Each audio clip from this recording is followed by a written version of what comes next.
Hello everyone, welcome back in my YouTube channel. I am Nishika. इस video में हम देखने जा रहे हैं क्लास 7 हिस्ट्री बुक का चैप्टर नंबर 1 की एक्सप्लेनेशन। इस वीडियो में मैं आपको इस चैप्टर की एक्सप्लेनेशन बताऊंगी बेसिकली।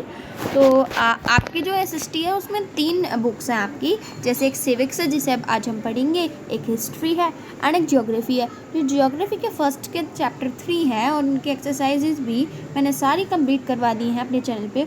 उन सभी की लिंक मैं आपको डिस्क्रिप्शन बॉक्स में दे दूँगी, आप वहाँ से क्लिक करके देख सकते हैं एंड समझ भी सकते हैं। तो चलिए स्टार्ट करते हैं। तो आज के हमारे चैप्टर का नाम क्या, बेसिकली चैप्टर का नाम है ऑन इक्वालिटी। क्या नाम है? On equality. सो बेसिकली जो ये चैप्टर है ये इक्वालिटी पे ही बेस है, मतलब जिसको हम समानता कहते हैं। तो इस पूरे चैप्टर में बेसिकली जैसे मैंने आपको बताया इक्वालिटी के बारे में पढ़ेंगे। मतलब कहीं पे इक्वालिटी है, कहीं पे नहीं है, कहीं पे कैसी है, कहीं पे क्या है, equal right to vote, etcetera etcetera. तो ये कुछ लोग हैं इस स्टोरी में, जैसे स्टोरी दी गई है यहाँ पर, पूरी स्टोरी दी गई है आपको। तो उसके कुछ लोग हैं, उनको मैं आपके साथ वो करा देती हूँ कौन कौन है। एक ये मंजीत कौर टीचर है, ये तेजा सिंह ट्रेडर है, एक ऋषा स्टूडेंट है, ये कांतर देवी जिसके बारे में है स्टोरी, एंड सुजाता कुमारी ये उनकी फ्रेंड है।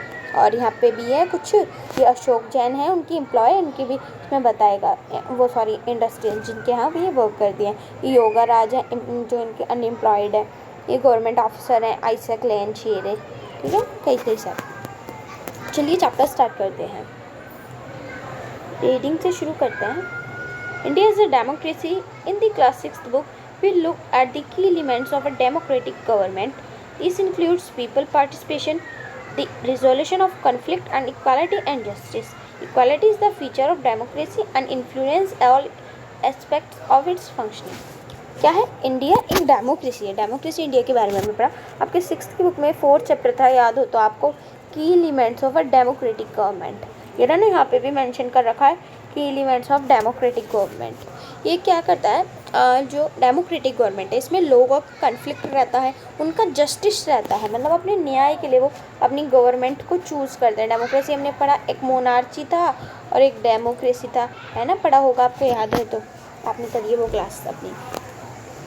इक्वालिटी क्या है? एक की फीचर है डेमोक्रेसी का, मतलब जहाँ पे डेमोक्रेसी नेम है वहाँ पे इंक्लूड इक्वालिटी तो आएगा ही, वरना ही कंप्लीट है। डेमोक्रेसी इक्वालिटी के बिना कंप्लीट है। यहाँ पे हमारा डेमोक्रेसी आ रहा है, that is valid in equality, equality भी वहाँ पे वैलिड है। तो उसकी मेन फंक्शनिंग क्या है? इसकी मेन फंक्शन है इक्वालिटी। किसकी मेन फंक्शनिंग? डेमोक्रेसी की।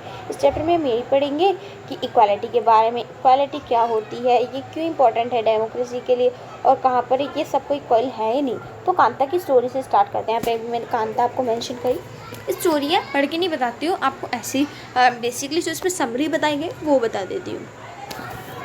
इलेक्शन का दिन रहता है और कांता और उसकी फ्रेंड सुजाता वेटिंग करती रहती है, अपनी लाइन में लगी रहती है, अपनी कास्ट को वोट करने के लिए वेट करती रहती हैं। तो अब वो कहती है, जो कांता है, isn't it good Sujata that we all vote as equal citizen in country. मतलब ये अच्छा है ना सुजाता कि हम सभी एक साथ इक्वल सिटीजन बन के अपनी कंट्री को वोट करते हैं, कि जैन साहब भी हमारे लाइन में खड़े हैं, जैन साहब जिनके हम वर्क कर दी थी, मतलब इतने बड़े साहब जी भी हमारे साथ लाइन में खड़े हैं वोट करने के लिए। ये सुजाता कहती है हाँ बिल्कुल। अब वो कहती है कांता जाओ तुम्हारी टर्न आ गई है। कांता जाती है और कहती है कि मैं उस कैंडिडेट को वोट करूँगी जो प्रॉमिस करेगा हमारे एरिया में पाइप वाटर को लाने का, मतलब वाटर का जो पाइप है उसे लाने का, वहाँ पे वाटर की कमी होगी इसलिए उसने कहा होगा। अगला क्या होता है, कुछ देर बाद उसके साहब जी कहते हैं चलो बाद में देखते हैं तुम्हें कांता। वो कहते हैं हाँ नमस्ते साहिब। अब वो उससे बात करती रहती है सुजाता से और कहती है मेरी गुड़िया को बहुत दिनों से बुखार हो रहा है और मुझे उसको डॉक्टर के ले जाना पड़ेगा, पर मेरे को सारा वर्क अपना फिनिश करना पड़ेगा साहिब जी के हाउस का, मतलब जो उसके साहिब जी थे अशोक जैन जो थे, और उनसे थोड़ी एडवांस भी लेनी पड़ेगी। अब वो क्या कहती है, गुड़िया को कुछ देती है। जब वो घर पे पहुंचती है गुड़िया को एक जूस सा देती है और कहती है आप इससे बेटर फील करोगे, आप इसे पी लो, और जब मैं आऊँगी शाम को मैं तुम्हें हॉस्पिटल लेके जाऊँगी, ओके। हाँ, फिर वो कह देती है। अब वो सोचती रहती है जब जाती है, ये मैं सही सोचती हूँ ना कि गुड़िया बीमार इसलिए ही होती है क्योंकि बस्ती हमारी क्लीन नहीं रहती। भाई बेसिकली सी बात है, नॉर्मली सी बात है, कहीं पे अगर क्लीनिनेस नहीं होगी, अगर क्लीनिनेस नहीं होगी तो बेसिकली हम बीमार तो पड़ने ही वाले हैं। तो ऐसे ही वो उसकी बस्ती क्लीन नहीं रहती थी, तो इसलिए इल हो गई, ऐसे ही हम इल हो जाते हैं। अगर कोई अब बस वो गंदा वंदा रहता है, जैसे कोरोना वायरस में हमें गंदगी नहीं रखनी है, अच्छे से रहना है साफ़ सफाई से।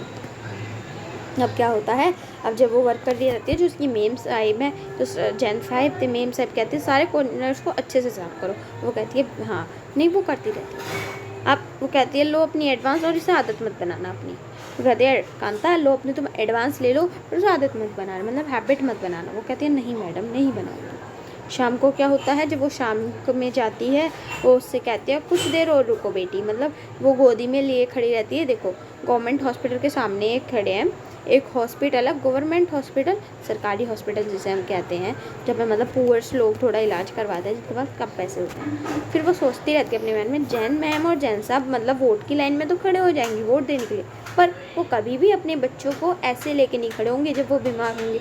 गवर्नमेंट हॉस्पिटल की लंबी सी लाइन में नहीं खड़े होंगे, जैसे हम जुलूसते रहते हैं बच्चों को लेके, वो वैसे वोट के लिए तो खड़े हो जाएंगे, ऐसे नहीं होंगे।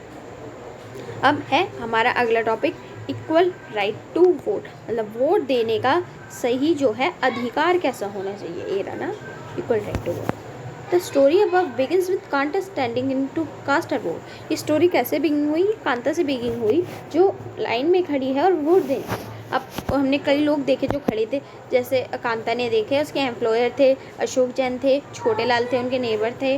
अब डेमोक्रेटिक कंट्री जैसे हमारी इंडिया है, इंडिया भी क्या है, डेमोक्रेटिक कंट्री। कोई भी पूछे इंडिया कैसी कंट्री है, यू हैव टू से it is a democratic country. सब अडल्ट को इरिस्पेक्टिव हो, चाहे वो कोई सा भी उनका रिलीजन हो, किसी भी रिलीजन से बिलोंग करते हो, हिंदू हो, मुस्लिम हो, पंजाबी हो, क्रिश्चियंस हो, कितने भी वो पढ़े हुए लिखे हो, कुछ भी उनकी कास्ट हो, या वो रिच हो पुअर, अलाउड टू वोट, सबको वोट करने का अधिकार है। हमने जो 6th में पढ़ा एक टॉपिक पढ़ा, that is universal adult franchise. याद है आपको, कुछ बिल्कुल याद होना चाहिए, क्या था हमारा यूनिवर्सल एडल्ट फ्रेंचाइजी। तो ये इसेंशियल एस्पेक्ट है सभी डेमोक्रेसीज के लिए, मतलब सबको वोट देने का अधिकार है। जो भी यूनिवर्सल एडल्ट फ्रेंचाइजी हम कहते हैं, जो भी 18 साल के ऊपर हो, चाहे वो बूढ़े हो, चाहे वो जवान हो, चाहे वो नहीं 18 साल के तो आगे ही होंगे, मतलब 18 साल के जो हो, चाहे वो किसी भी रिलीजन से बिलोंग करते हो, ये याद रखना है, किसी भी रिलीजन से बिलोंग करते हो, उनकी कोई भी कास्ट हो, या वो मेल हो फीमेल हो, कोई भी हो। अच्छा, तो जो यूनिवर्सल एडल्ट फ्रेंचाइजी का आइडिया है किस पर, इक्वालिटी पे, बिकॉज ये बताता है कि सब अडल्ट जो इस कंट्री में है, चाहे वो कैसे भी हो, उनकी कम्युनिटी कोई भी हो, शी हो या ही हो, किसी से भी बिलोंग करते हो, सबको एक ही वोट मानी जाएगी। मतलब अगर कोई 18 साल का है और वो ही हो या शी हो, उसकी कोई भी कास्ट हो, उसका कोई भी रिलीजन हो, सबकी एक वोट मानी जाएगी। ऐसा नहीं कि किसी एमएलए ने वोट कर दिया, मतलब हमने देखा किसी एमएलए ने वोट कर दिया, उसकी 2 वोट मान गई, और जो उसकी रिश्वत वाला नेता होगा, जो उसे चाहता होगा, वो बना दिया। और किसी गरीब ने, इतने सारे ने वोट करी, हमने किसी की भी नहीं मानी, और जो नेता अच्छा था हमने वो से ही छोड़ दिया, ऐसा नहीं होगा। सबकी हमें क्या करी जाएगी, एक वोट मानी जाएगी। यूनिवर्सल एडल्ट फ्रेंचाइजी में सिर्फ एक वोट मानी जाएगी। अब कांता ऐसे सोचती रहती है, अब आगे क्या होता है। अब ऐसी क्या बात है जो कांता को इंश्योर करने में बेचान सा कर दिया। एक डे देख लीजिए उसकी लाइफ में, वो एक स्लम में रहती थी, और एक ड्रेन था उसके हाउस के पीछे, मतलब जैसे हाउस एक नाला था, नाला जिसे हम कहते हैं नाला था। उसकी बेटी बीमार होती थी, क्योंकि वो उसे वक्त से छुट्टी लेके डॉक्टर के नहीं ले पाती थी, उसको पैसे भी बोरो करने पड़ते थे एम्प्लॉय से। बोरो मतलब लेने पड़ते थे उधार पर, लेंड मतलब देना पड़ता था, और अपने बच्चे को डॉक्टर के ले जाना पड़ता था। उसकी जॉब क्या थी, एक डोमेस्टिक हेल्पर की थी। Domestic helper means domestic helper होता है घरेलू जो नौकरानी वोकरानी होते हैं जिसे हम कहते हैं। और उसका दिन कैसे एंड होता था, उसका दिन होता था लॉन्ग लाइन में खड़े होके बेचारी का बच्चे को इलाज करे के। ये लाइन किसके सामने होती थी, ये लाइन होती थी गवर्नमेंट हॉस्पिटल के। अभी मैंने आपको बताया, अभी 2 मिनट पहले ही बताया है गवर्नमेंट हॉस्पिटल के बारे में, जो ये नीचे है, मैं नीचे देखूँगी अभी आपके बुक में, ये गवर्नमेंट हॉस्पिटल है। तो यहाँ पे वो लाइन में लेके से खड़ी होती थी। अब आगे क्या है, आगे देख लेते हैं। अब क्या होता है, गवर्नमेंट हॉस्पिटल के सामने मॉर्निंग से लेके शाम तक वो खड़े होते थे, मतलब पीपल जो पुअर होते थे वो स्टैंड करते रहते थे, जो पुअर थे। अब अगला है अदर काइंड्स ऑफ इक्वालिटी, मतलब इक्वालिटी के अदर काइंड्स, किसको कैसे इक्वालिटी मिल रही है, किसको कैसे मिल रही है। चलिए स्टार्ट करते हैं वाला topic. Kanta is one of many people who live in a democratic India and who have the right to vote, but whose daily living and working conditions are far from equal. Kanta के जैसे ऐसे कई लोग हैं जो democratic India में रहते हैं और उनको इक्वल राइट भी है वोट का, बट उनकी मतलब जो उनका रहन सहन है कि वर्किंग कंडीशन बहुत लोग इक्वल लोगों से काफ़ी दूर होती है। अभी हमने देखा, हम जैसे रहते हैं अपने खूब मस्ती मौज में रहते हैं, बीमार पड़े तो जाओ क्लिनिक और इलाज करवा के आ जाओ भाई, दे दो 100 रुपये, बट ऐसा उसके साथ नहीं होता था। उन्हें गवर्नमेंट हॉस्पिटल में एक बहुत लंबी लाइन में खड़ा होना पड़ता था। अब क्या होता था, ऐसे उनके इक्वल के लोग फाड़ थी। अब जैसे वो पुअर है तो पीपल में इंडिया में पीपल है, उनको इक्वालिटी कई डिफरेंट वेज में देखने को मिलती है। अब हम नीचे पढ़ने में जा रहे हैं, दो स्टोरी पढ़ेंगे। किस किस के पढ़ेंगे अभी बता दूँ? चलो बता ही देता है, अभी तो पढ़ेंगे। एक पढ़ेंगे हम ओम प्रकाश वाल्मीकि जी की, और एक हम पढ़ेंगे अंसारीज की, मतलब मिस्टर एंड मिसेस अंसारीज की वीडियो के बारे में, स्टोरीज़ के बारे में पढ़ेंगे। इनके साथ क्या हुआ है, इनके साथ रियल इंसिडेंट हुए, इनके साथ इनइक्वालिटी हमने बिहेव की गई है, मतलब जो पुराने लोग थे, हमने नहीं, उनके साथ इनइक्वालिटीज़ बिहेव की गई हैं, कैसे की गई हैं इंडिया में, उनकी स्टोरी पढ़ेंगे दोनों। अब इनइक्वालिटी को साबित करने के लिए सबसे कॉमन वर्ड क्या है इंडिया के कास्ट सिस्टम में? अब जैसे हम लेते हैं मतलब इनइक्वालिटी को साबित करने का सबसे मेन रीज़न क्या है? Caste system. हम किसके बेसिस पे किसको इनइक्वल मानते हैं, दैट इज़ कास्ट सिस्टम। सबसे पहले मन में यही दिमाग का जाना है, कहीं पे इनइक्वालिटी की बात करेंगे कि इनइक्वालिटी किसके बेसिस पे मानते हैं? कास्ट सिस्टम के मेन बेसिस पे मानते हैं। मतलब किसी की कास्ट हो गई दलित, किसी की कास्ट हो गई ऊपर ऊंची बहुत ज़्यादा। जो रूरल इंडिया है उसमें ना बहुत ज़्यादा करते हैं कास्ट की आइडेंटिटी, और जो हमारी वो है अर्बन इंडिया उसमें थोड़ा कम रहता है, ऐसा इतने कास्ट में बिलीव नहीं करते हैं। बट आप 2 मैट्रिमोनीज देखेंगे अभी इंग्लिश न्यूज़पेपर में, कहीं देखते होंगे कि कितने वो आए हैं, मतलब नीचे लोगों को तो कुछ नहीं, और जो हाईली होते हैं वैसा। अब स्टोरीज पढ़ते हैं। अब दलित वर्ड आता है। दलित बच्चा एक स्कूल में रहता है, आपने दलित के बारे में तो पढ़ा होगा। दलित ऐसा टर्म होता है जिसका मतलब होता है लोअर कास्ट को डिस्क्राइब करने के लिए हम जो है दलित वर्ड हमने यूज़ करते हैं। दलित का मतलब होता है टूटा हुआ। अब ये किस लिए यूज़ करते हैं? हम लोअर कास्ट के लिए यूज़ करते हैं, मतलब लोअर कास्ट को जो नीची जाति होती है उसे कहते हैं तुम टूटे हुए हो, मतलब तुम्हारा इस दुनिया में कोई काम नहीं है, बस तुम नुकसान करने के लिए और बिगाड़ने के लिए। एक इससे लेकर एक सीरियल्स आता है और डॉक्टर BR अम्बेडकर का आता है, एक महानायक करके आता है, कुछ आप देखिएगा NTV पर आता है, वो रात को आता है। उसमें हमें उनकी स्टोरी के बारे में बताया गया है, दलित के बारे में, उनको वो कैसे स्ट्रगल करते हैं अपना बहुत सारा, तो डिस्क्रिमिनेट करते हैं हम इस पर। अब एक तो है ओम प्रकाश वाल्मीकि क्या थे? एक फेमस दलित राइटर थे, मतलब दलित के बहुत अच्छे लेखक थे, बहुत अच्छा लिखते थे। उन्होंने अपनी ऑटोबायोग्राफी लिखी जिसका नाम था जूठन। उसमें लिखा उन्होंने जो उनकी ऑटोबायोग्राफी थी जो जूठन, जिसका नाम जूठन था। कोई आपसे पूछे ओम प्रकाश वाल्मीकि जी की ऑटोबायोग्राफी थी, यू हैव टू से ओनली जूठन। उनकी ऑटोबायोग्राफी क्या थी? उनकी ऑटोबायोग्राफी थी जूठन। तो वो कहते हैं, वो लिखते हैं, मैं बहुत दूर बैठता था सबसे क्लास में, और हम वो भी फ्लोर पे, जो चटाई थी हमारे नीचे से खींच लेते थे और हमें फर्श पर बैठना पड़ता था। कभी कभी तो हमें सबसे पीछे बैठना पड़ता था, सबके लोगों के पीछे, बिल्कुल दरवाजे के पास। कभी कभी तो वो मुझे पीट देते बिना रीज़न के। अब जब वो क्लास 6 में थे तो जो हेड मास्टर थे उन्होंने पूछा ओम प्रकाश जी से पूछा नहीं, कहा कि तुम पूरे स्कूल में झाड़ू मारो। अब उन्होंने लिखा कि जो प्लेग्राउंड था वो बहुत लार्जर था और मेरे छोटे हाथ, उनके स्मॉल इतने हैंड्स थे, वो हैंडल कहाँ कर पाते इतने बड़े ग्राउंड को। इतना बड़ा ग्राउंड, आपने स्कूल का अपना ग्राउंड देखा होगा कितना ज़्यादा बड़ा होता है, उसको पूरा उन्हें स्वीप करना था। वो उनकी स्मॉल फिजिक हैंडल से हाथ से कैसे क्लीन हो पाता? उनकी जो कमर थी वो भी दुखने लग गई थी, उनका जो फेस था वो पूरा धूल से कवर हो गया, जो धूल थी वो उनके माउथ में तक चली गई। और जो अदल्ट चिल्ड्रन थे वो क्लास में थे, पढ़ रहे थे, और मैं झाड़ू लगा रहा था। हेड मास्टर जो था वो रूम में बैठा था और क्या कहते मुझे देख रहा था, मतलब मुझे देख रहे थे। मेरे को अलाउ भी नहीं था कि मैं पानी भी पी लूँ। मैं पूरे स्कूल को साफ़ करता रहा पूरे दिन, और ड्रोर से, विंडो से, सब स्कूल की रूम, सबकी आंखों मेरी तरफ ही थी, टीचर की भी, बॉय की भी। ओम प्रकाश जी थे जो थे, उन्हें पूरा स्कूल और प्लेग्राउंड साफ़ करना पड़ा। और जब गए और हाँ, फिर क्या हुआ, फिर एक दिन उनके पापा वहाँ से गुजर रहे थे, उन्होंने देख लिया, उन्होंने कन्फ्रंटेड किया टीचर को, और वहाँ से बच्चे को, वहाँ से ओम प्रकाश जी जो थे उनके हाथ लेके चले गए और ज़ोर से कहा टीचर से, इस बार तो मैं आपको छोड़ रहा हूँ टीचर, क्योंकि आप टीचर, इस बार तो मैं आपको छोड़ रहा हूँ, पर याद रखना मास्टर मतलब जो भी हो, यहाँ पे हम पढ़े करने के लिए आते हैं, ऐसी चीज़ों करवाने के लिए, तो वैसा करके चले जाते हैं। बच्चे ये देखिए, ये ओम प्रकाश वाल्मीकि जी की वो है जो इनकी ऑटोबायोग्राफी है, जिसका नाम है जूठन, जिसे हम कहते हैं इनकी ऑटोबायोग्राफी नाम जूठन।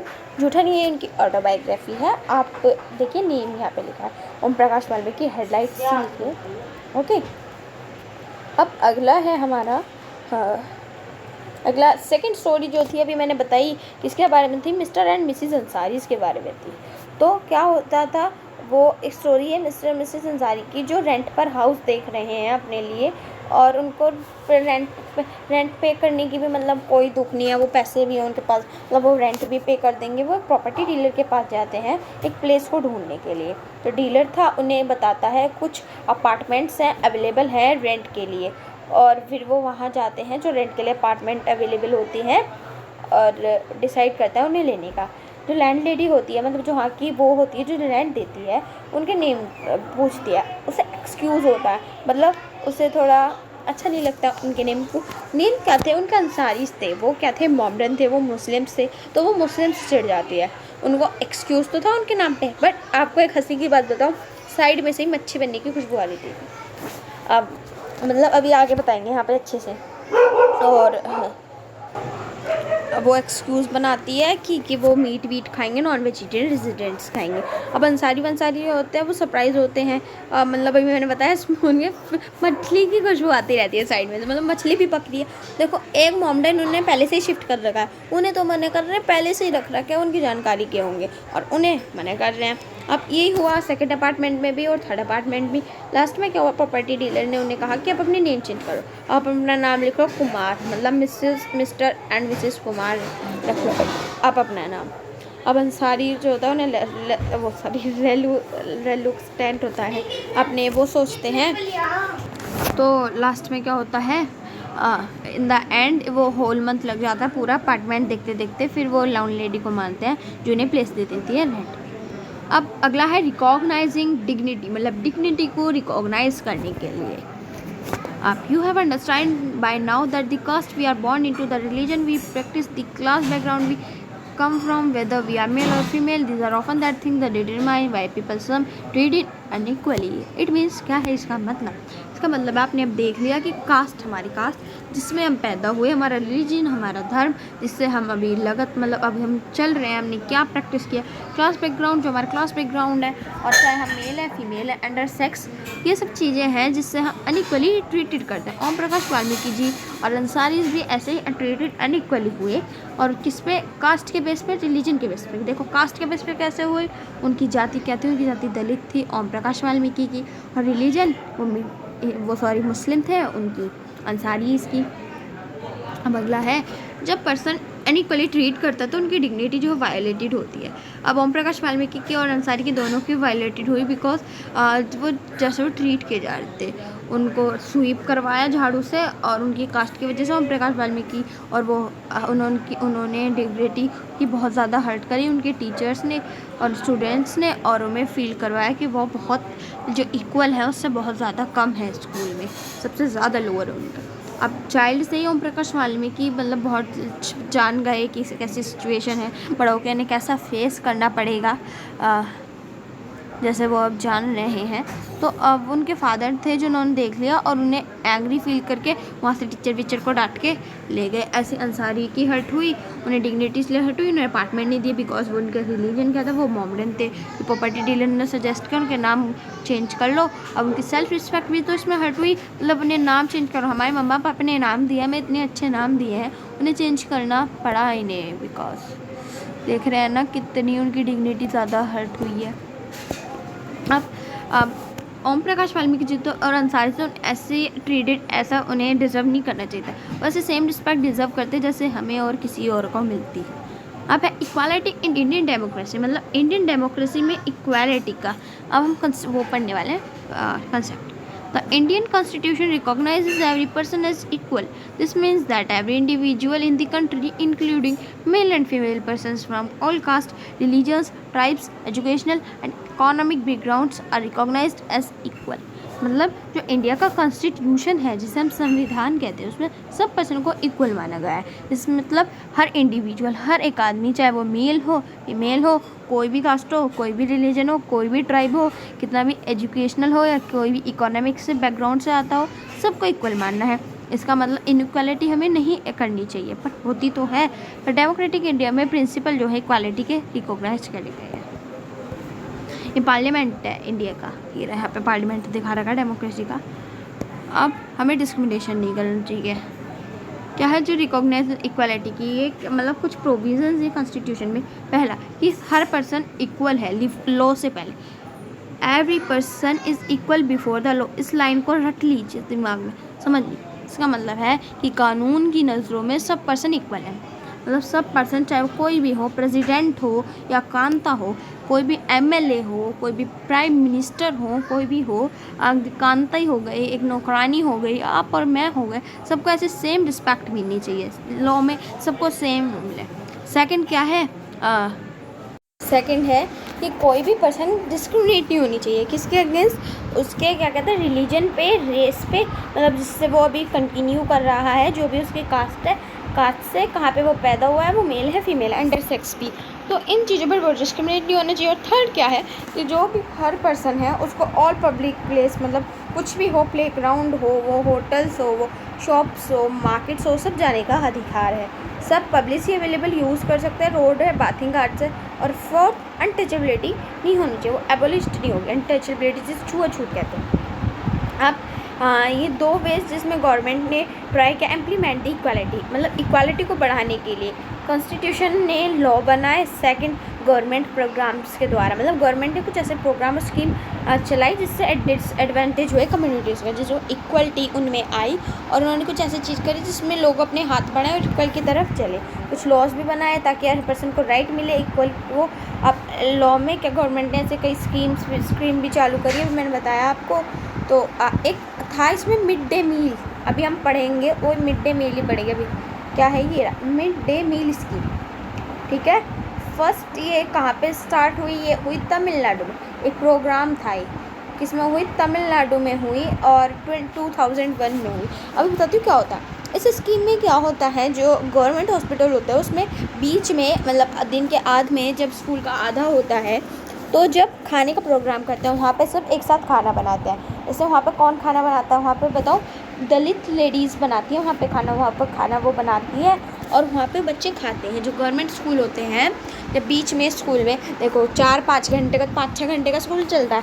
अब जो इनमें ब्रेक होता है बीच में, लंच कहते हैं, जिसमें हम खुद बनाती हैं और खिलाती है बच्चों को। फिगर में देख रहे हो कितने अच्छे से खिला रहे हैं। ये उत्तराखंड की पिक है, ये रहा ना, यहाँ पे लिख रहा है, यहाँ पे उत्तराखंड की पिक है। ये मिड डे मील स्कीम जारी कर रखी है गवर्नमेंट ने, वहाँ की पिक है ये। अब क्या होता है, इसके कई पॉजिटिव इफेक्ट्स भी आए। क्या हुआ? This include the fact that more poor children have begun enrolling and regularly attending school. क्या हुआ? जो पुअर लोग थे, वो जो पुअर बच्चे थे स्कूल आने लगे। क्यों? कि पता चला है बच्चे खाना मिल रहा है फ्री में, तो खाना, भाई भूख के लिए तो कोई भी हाजिर हो सकता है। टीचर्स की जो रिपोर्ट कार्ड थे, पहले तो बहुत घर जो लंच होता था उसमें घर चले जाते थे और फिर आते नहीं थे, अटेंडेंस भी उनकी पुअर होती रहती थी। अब क्या होता है, अब मिड डे मील स्कीम से उन्हें स्कूल में आ रहे हैं, उनकी अटेंडेंस भी बहुत ज़्यादा अच्छी हो रही है। उनकी मम्मी जो सुबह उन्हें उठना पड़ता था, वर्क भी करते थे, अब उनको इतना वर्क नहीं रहता था दिन के, अब कोई लॉन्गर नीड नहीं थी। अब क्या होता है, this programme has also helped reduce caste prejudice because children of all caste in the school eat this meal together and in quite a few places. अब इससे जो है कास्ट में जो प्रेजुडिस होता था वो भी कम होता जा रहा है। सब बच्चे एक साथ सभी कास्ट का खाना खाते थे। दलित वुमेन ये खाना बनाती थी, जैसे मैंने आपको बताया, खाना बनाती थी और बच्चों का पेट भी खाली नहीं रहता था, जिससे पढ़ने में उन्हें दिक्कत होती थी।